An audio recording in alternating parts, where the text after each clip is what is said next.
Hello বন্ধুরা, good morning. তোমরা সবাই কেমন আছো? আশা করি ভালো আছো। সকাল সকাল রান্নার তোড়জোড় চলছে। আজকে ভীষণ স্পেশাল মেনু, আমার এক বন্ধুর দেওয়া, তাদের মানে বাপের বাড়ির আর কি চাষের সর্ষে ফুল, এই সর্ষে ফুলের হবে বড়া, আর দিয়েছিল লাফা শাক। সেটা অলরেডি আমার এখন ভাজা হয়ে গেছে। উত্তরবঙ্গের স্পেশাল লাফা শাকের এখানে সবাই ঝোল খায়, তবে আমি আজকে একদম মাখা মাখা করে ভাজা করেছি রসুন দিয়ে। আর এইদিকে পেঁয়াজ ভেজে নিয়েছি, পেঁয়াজ লঙ্কা। এখন আলু সিদ্ধ, এই যে এটা আলু সিদ্ধ করে রেখেছি, এটা এখন মাখবো।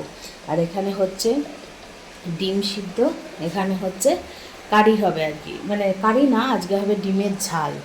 তো ঝাল হবে, ওই জন্য এখানে এটা ভাজা হচ্ছে। আর এখানে ডিমটা প্রায় সিদ্ধ হয়ে গেছে, এখন ছাড়িয়ে দিয়ে দেবো। আর ভাত তো অলরেডি আমার এই যে হয়ে গেছে। তো চলো, আবার পরে দেখা হচ্ছে। বর্মশাইকে খাবার দিয়ে দিয়েছি, সে অফিস চলে গেছে। এখন আমি করব গোলা রুটি মেয়ের টিফিনের জন্য। আর এইদিকে বন্ধুর দেয়া এই দেখো লাফা শাক কিছুটা করেছি, কিছুটা আছে দেশি ধনেপাতা, এত সুন্দর ছিল। আমি ধনেপাতা দিয়েই মেয়েকে করে দিলাম গোলা রুটি। এদিকে আমার রান্না ডিমের কারি, ডাল, ভাত, তারপরে শাক ভাজা সব তো রেডি, দেখতেই পেলে। মেয়েকে খাইয়ে দিয়েছি, টিফিনও ভরে দিয়েছি।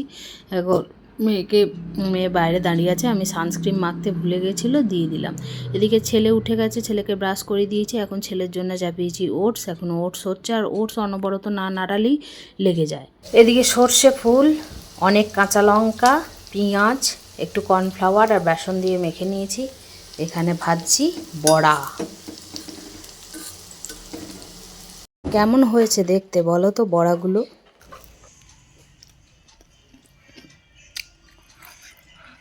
দারুণ। খাওয়া দাওয়ার পর্ব কমপ্লিট। এখন চলে গেলাম ঘর গোছাতে, বিছানা তুলতে। তো ছেলেকে বললাম বালিশগুলো নিয়ে গিয়ে রাখ, ও রাখতে শুরু করেছে। এখন আমি সব গুছিয়ে নেব। চান ধান করে চলে এসেছি, এখনও চুলও আঁচড়াইনি, সিঁদুরও পরিনি, কিচ্ছু করিনি। ছেলেকে খাইয়ে দিয়েছি, এখন আমি খেতে বসেছি। দাঁড়াও কী কী খাচ্ছি দেখায়। অলরেডি খাওয়া শুরু করেছি।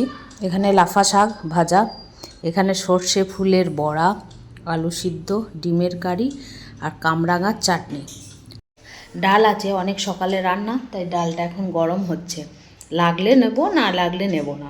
এই দিয়ে যদি হয়ে যায় আর ডালের প্রয়োজন নেই। চলো খেয়ে নিই এখন। মেয়ে স্কুল থেকে আসবার সময় হয়ে গেছে। এদিকে আমি ছেলেকে ঘুম পাড়িয়ে দিয়েছি। মেয়ে এসে ফ্রেশ হয়ে নিয়ে আজকে বানাচ্ছে এই সমস্ত চিপস দিয়ে চাট। অনেক দিন ধরেই আমায় বলছে, তো আমি বললাম ঠিক আছে, যা আজ নিয়ে আয়, নিয়ে এসে বানা।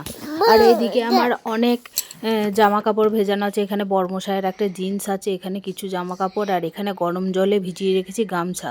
এখন সোজা চলে যাব ছাদে, কারণ ছাদে অনেক জামা কাপড় ধুয়ে মেলা আছে, সেগুলোকে তুলে আনবো, তারপরে ওগুলোকে কাচা ধোয়া করব।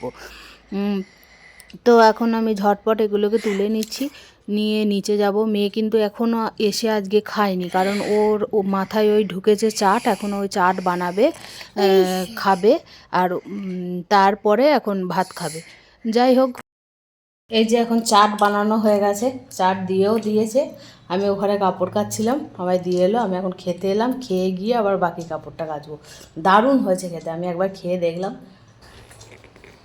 এদিকে আমার কাপড় কাচা কমপ্লিট। তারপরে দেখলাম বালতিগুলো একটুখানি নোংরা নোংরা লাগছে, তো দেখলাম একবারে ঘষেই দিই, তাহলে পরিষ্কার হয়ে যাবে। তো একটুখানি সাবান দিয়ে, স্কচ ব্রাইট দিয়ে আমি ভালো করে পরিষ্কার করে নিচ্ছি। আর সাদা বালতি নোংরা হলে খুব দেখতে বাজে লাগে, মানে একটু যদি জলের কষ পড়ে তাহলেই দেখতে বাজে লাগে। সেই জন্য আমি আগে পরিষ্কার করে মেজে নিচ্ছি, তারপরে জামা প্যান্টগুলো মানে জাস্ট কাচা হয়েছে, এখনও ধোয়া হয়নি জলে। তো ধোবো, ধুয়ে একদম কুয়োবারেই মিলে দেবো সমস্ত। দুটো সাদা বালতিকেই আগে পরিষ্কার করে নিলাম, কারণ এগুলোই বেশি নোংরা বলে মনে হচ্ছিল। তো এখন আমার ধোয়া কমপ্লিট, এখন আমি সব টান টান করে মিলে দিয়েছি। এখন যাব ঘরে, অনেক কাজ। অম্বা বিমলামতি দে,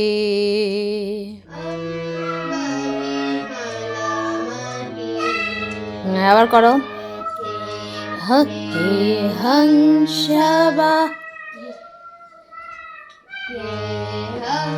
হংসবাহিনী বাহিনী জ্ঞানদায়িনী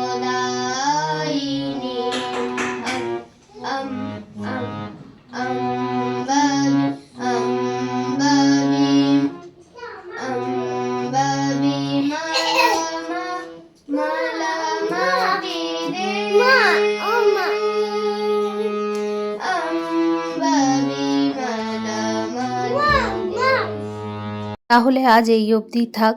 কেমন লাগলো পুরো ভিডিওটা অবশ্যই জানিও, কিন্তু ভালো লাগলে লাইক কমেন্ট করার অনুরোধ রইল। তাহলে আজ আসি, টাটা।